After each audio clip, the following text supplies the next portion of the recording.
قدرمن اوریدونکو السلام علیکم.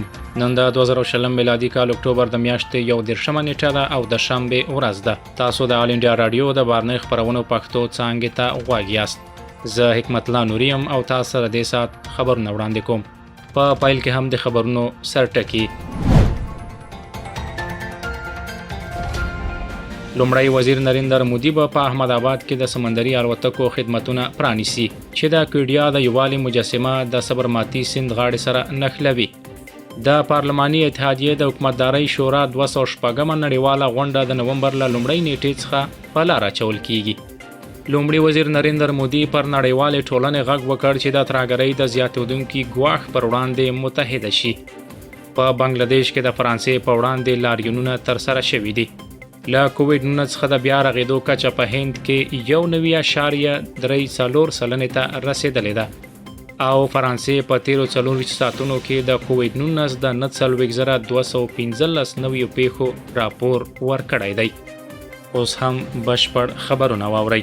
لومړی وزیر نریندر مودي بنن په احمد آباد کې د سمندري الوتکو خدمتونه پرانیسي چې د کوډیا د یووالي مجسمه د صبرماتي سیند غاړې سره نښلوي.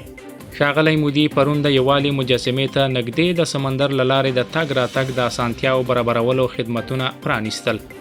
دغه 40 دقیقې سفر 6 کیلومتره لاره پوښي. لومړي وزیر د اکتامال سوداګریز مرکز پرانیسته هم وکړه چې 15,000 فوټ مربع پراخوالی لري. دغه سوداګریز مرکز ته به د هیواد له ګوټ څخه لاسي صنایع د پلور لپاره راوړل کیږي. د تغذیه پارک او یو ژوبڼ په هغو څو مهمو برخو کې شامل وو چې پرون د لومړي وزیر له لوري پرانیستل شوې.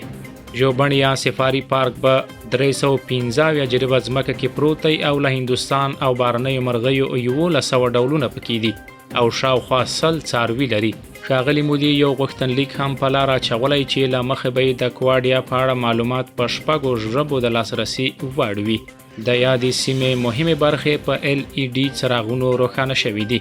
د پارلماني اتحادیې د حکومتدارۍ شورا 206 نړیواله غونډه یا IPU به د روان کال د نومبر له لومړۍ نیټې څخه تر 4 نیټې پورې ترسره شي. دا به یو غیر معمولی مجازي ناسته وي. یا د ناسته به تل حضوري ترسره کېده خو اوس مهال به د کووډ-19 د خپراوي د مخنیوي لپاره مجازي ترسره شي. د دې مجازي غونډې اجنډا به د IPU د نوي مشر ټاکنه وي ځکه چې د IPU د مخکینی مشر میرمن ګابریلا کیواس بیرون کاري موده د همدې میاشتې په 19 نیټه پای ته رسېدلې.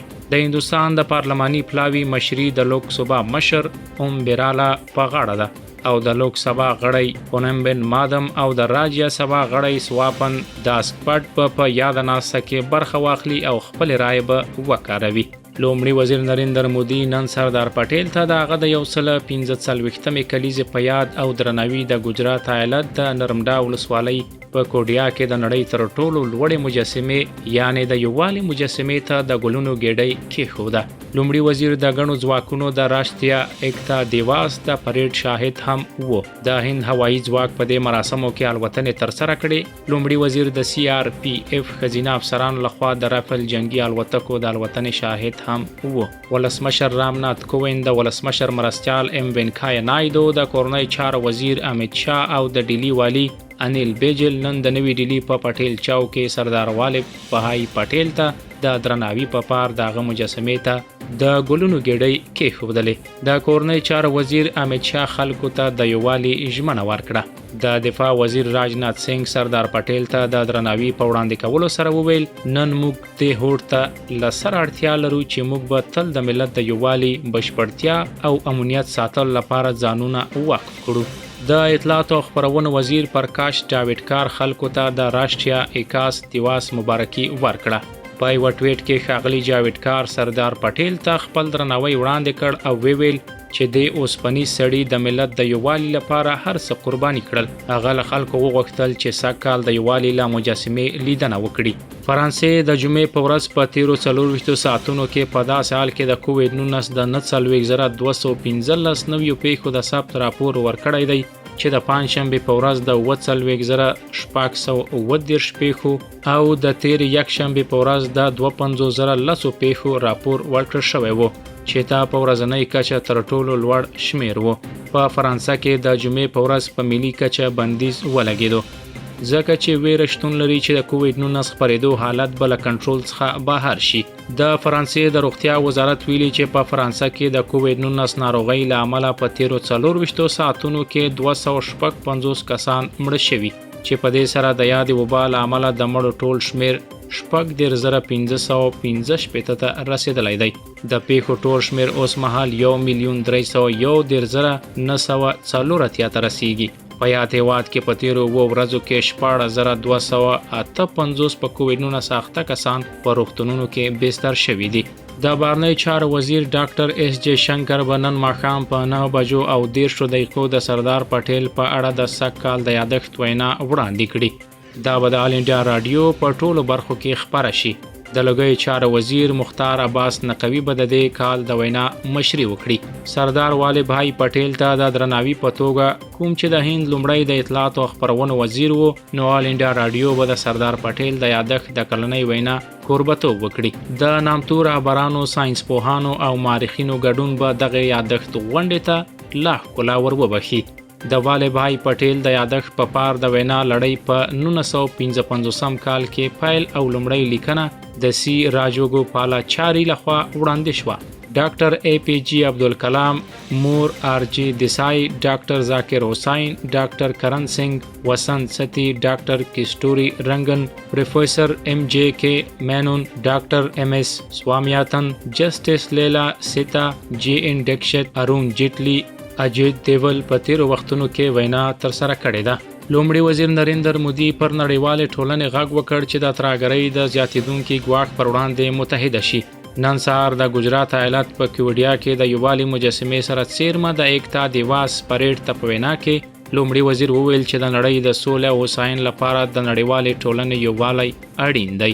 هغه ویل چې د ترهګرۍ پر وړاندې مبارزه کې په زرهاو بې ګناه هندیانو خپل ژوند له لاسه ورکړی دی. د پلوامې ترهګریز برید ته په اشاره سره لومړي وزیر په یو شمیر سیاسي ګوندونو انتقاد وکړ چې له ورته ترهګریز برید څخه غلطه ګټه پورته کوي. هغه ویل چې موږ باید ملي ګټو ته لومړیتوب ورکړو. هغه له خلکو وغوښتل چې د هیواد د سولې او هوساینې لپاره متحد او د یوه هندوستان او شریش بهارت هدف ترلاسه کړي. لومړي وزیر وویل چې جمع او کشمیر وروسته له هغه د پرمختګ په لور روان شوي چې پراته خنډونه له منځه یوړل شول. دا په داسې حال کې ده چې د شمال ختیځ سیمه هم د سولې له تړون وروسته د پرمختګ په لاره روانه ده. ښاغلي مودي وویل چې حکومت د کروندګرو، کارګرو او بېوزلو خلکو لپاره کار کوي او هڅه کوي دوی ځان بسیا کړي. هغه ویل چې ملت په دفاعي برخه کې د ځان بسیاینې په لور روان دی. هغه زیاته کړه موږ د دې سیمو د پرمختګ لپاره په سرحدي سیمو کې سلګونه کیلومتره اوږد سړکونه، پلونه او تونلونه جوړو. نوموړي د لومړۍ کرښې کورونا جنګیالي او د دې وبا په وړاندې د دوی مبارزه هم وستایله. په بنگلاديش کې ګڼې سیمې د فرانسې د ولسمشر ایمانوئل ماکرون پر ضد د پیغمبر حضرت محمد صلی الله علیه وسلم د کاریکاتور پاکله د هغه د څرګندونو په وړاندې د لاریونونو شاهد وي. په ډاکا کې د جماعت اسلامي او حفاظت اسلام په ګډون د اسلامي سازمانونو غړو د بیت المکرم ملي جومات څخه د جمعې له لمانځه وروسته لاریون پیل کړ. لاریون کوونکو د فرانسوي توکو د تحریم غوښتنه وکړه. د لاریون په ترڅ کې د فرانسې ولسمشر د څرګندونو د غندلو شعارونه ورکړل شول. پولیسو پرله پسې خنډونه ایښودلي وو او لاریون کوونکي وروسته له هغې چې په ښار کې ونږدې چوک ته ورسېدل ودرېدل. په بنگلاديش کې له ګڼو نورو ځایونو څخه هم د جمعې په ورځ د فرانسې د ولسمشر پر وړاندې د لاریونونو خبر ورکړل شوی دی. د سیمه ییزو رسنیو په وینا لاریونونه په ساور، ناتور، سراجګنج، نوخالي، جیسور، فیني، تنګیل او د هیواد په یو شمیر نورو ښارونو کې ترسره شوي دي. او د هند حکومت نن وویل چې د هیواد له کووډ 19 څخه د بیا رغېدو کچه 1.4% ته رسېدلې. په تیرو 24 ساعتونو کې له 50,000 څخه ډیر د کووډ 19 ناروغان روغ شوي دي. د روغتیا وزارت ویلي چې د روغ شویو کسانو ټول شمیر 9,432,000 ته رسېدلی دی. اوس مهال ورځنۍ پیښې د ټولو مثبتو پیښو یوازې 9.6% جوړوي. دا مهال په هیواد کې د فعالو پیښو ټول شمیر 502,000 دی. په تیرو 24 ساعتونو کې په ټول هیواد کې د 48,288 پیښو د ثبت وخت راپور ورکړل شوی دی چې په دې سره په هیواد کې د ټولو مثبتو پیښو شمیر 8,130,000 ته رسیدلی دی. وزارت وویل چې ستراتیژي او درجه بندي، آزموینه، څېړنې او درملنې موثر پلي کول د لوړې کچې بیا رغېدو او ټیټې مړینې لامل شوي. اوس مهال د هندوستان د پیښو د مړینې کچه 1.49 سلنه ده چې دا په نړیواله کچه یو له ټیټو کچو څخه ده. په تیرو 24 ساعتونو کې د 551 مړینو راپور هم ورکړل شوی دی چې په دې سره تر دې دمه د کووډ-19 له کبله د مړو شمیر 101,641 ته رسیږي. د خبرونو پای.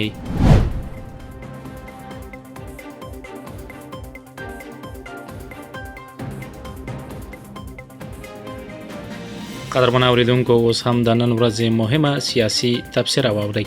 د هند او مرکزی اسیا هیوادونو په مرسته او همکارۍ له سره ټینګار وکړ.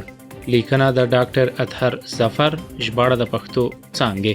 د بهرنیو چارو وزیرانو په کچه د هند او مرکزی اسیا دوهمه ناسته د دې اونۍ په پیل کې ترسره شوه. هند او د مرکزی اسیا 15 هیوادونه قزاقستان، قرغیزستان، تاجکستان، ترکمنستان او ازبکستان ژورې تاریخي او تمدني اړیکې لري.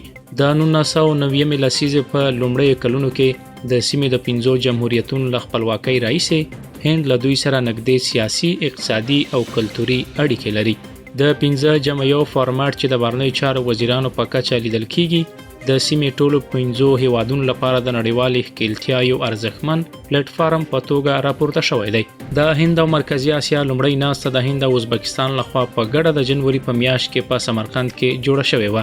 دوهمه ناسته د دې کال په اپریل میاشت کې کېدونکې وه، مګر د کووډ-19 وبا له امله دا د ویډیوي کنفرانس له لارې ترسره شوه. دا د هندوستان د بهرنیو چارو وزیر ډاکټر اس جے شنکر په مشرۍ ترسره شوه. په خبرو کې د قزاقستان، تاجکستان، ترکمنستان او د ازبکستان بهرنیو چارو وزیرانو برخه اخیستې وه. د قرغیزستان د بهرنیو چارو مرستیال وزیر په دې غونډه کې د خپل هیواد استازیتوب کړی و. په دې وروستیو کې په قرغیزستان کې حکومت بدل شو. د تیرو کلونو په څیر افغانستان د ځانګړي میلمه په توګه ګډون کړی و او مشري د دې هیواد د بهرنیو چارو وزیر مرستیال وکړه. د مشران لخوا ګډه اعلامیه خپره شوه د کورونا وایروس د ناروغۍ په کنټرول کې همکاري او په اقتصاد او ټولنه کې د دې پایلو ته په اجنډا کې خورا لوړ ځای ورکړل شوی و. وزیرانو ټینګار وکړ چې د کووډ-19 وبا په خلاف مبارزه کې د هندوستان د پاکوالي او د وبایي خدماتو او د مرکزی اسیا هیوادونو ترمنځ نږدې همکارۍ ته اړتیا لرو. د وبا ترمنځ لوجستیکي ننګونو سره سره هند څه له پاسه 150 هیوادونو ته درمل او تجهیزات ورسول. د مرکزی اسیا ته هم ورسېدل. د قزاقستان، قرغیزستان، تاجکستان او ازبکستان وزیرانو د دې ناروغۍ پر وړاندې مبارزه کې دغه هیوادونو ته د هند طبي مرستې ومنلې. د ګاونډیو نږدېوالی سربیره د دوه اړخیزو سیاسي اړیکو شریکولو، د کلتور پیژندنې او د هند او مرکزی اسیا 15 جمهوریتونو ترمنځ د سوداګریزې او اقتصادي اړیکو ټینګولو د هند او مرکزی اسیا 15 جمهوریتونو ترمنځ دومره وده نه ده ترلاسه کړې څومره چې یې تمه وه. د روانې وبا له امله په دې نور اغیزه هم وشوه. د مستقیم ځمکې یا سمندري پیوستون نشتوالی یو لوی خنډ دی ځکه چې دا سیمه په وچه کې پرته ده. هندوستان د ارتباط او انرژۍ په ګډون د لومړیتوب پراختیایي پروژو لپاره د $1 میلیارډ پور چمتو کړی. هند د 2020 کال د فبروري په 4مه په نوې ډیلي کې د هند او مرکزی اسیا سوداګریزې شورا په لاره واچوله. دغه شورا د هندوستان او 15 جمهوریتونو د سوداګرۍ خونو څخه جوړه ده. د سوداګرۍ شورا تمه کیږي چې په هند کې او مرکزی اسیا کې د سوداګرو په منځ کې د سوداګرۍ، پانګونې، د مالیې ورکونې او نورو مضامینو پورې اړوند مقرراتو باندې تفاهم او پوهه زیاته کړي. دا به ممکن په ځانګړي ډول د کوچني او متوسطو سوداګریو لپاره ګټوره وي. هند په ایران کې د چابهار سمندر بندر د پراختیا لپاره پانګونه کوي. د شمال او سویل ترانسپورت نړیوال دهلیز بشپړ فعالیت په د دواړو خواو ترمنځ تجارت ته وده ورکړي. هند هم د اشکاباد په تړون کې شامل شوی چې د مرکزی اسیا او لویدیځ اسیا ترمنځ د سوداګرۍ او ترانزیت دهلیز رامنځته کوي. د هندوستان په څیر د لوی اقتصاد شمولیت دا لا هم ګټوره جوړوي او جنوبي اسیا په دې کې اضافه کوي. د مرکزی اسیا وزیرانو د چابهار بندر عصري کول لپاره د هند د هلو ځلو قدرداني وکړ او هیله یې څرګنده کړه چې دا به د مرکزی اسیا او سویلي اسیا بازارونو ترمنځ د سوداګرۍ او ترانسپورت محصولاتو کې یو مهم تړاو ثابت کړي. په دغه ناسته کې ترهګرۍ په خپل ټولو بڼو کې وغندل شو او ټینګار یې کړی چې د ترهګرو خوندي پټنځایونه، شبکې، زیربناوې او تمویل چینلونه باید له منځه یوړل شي. د افغانستان په اړه ویلي چې د افغانستان شخړه باید د افغانانو په مشرۍ، د افغانانو په ملکیت او د افغانانو تر کنټرول لاندې د سولې پروسې په اساس حل شي.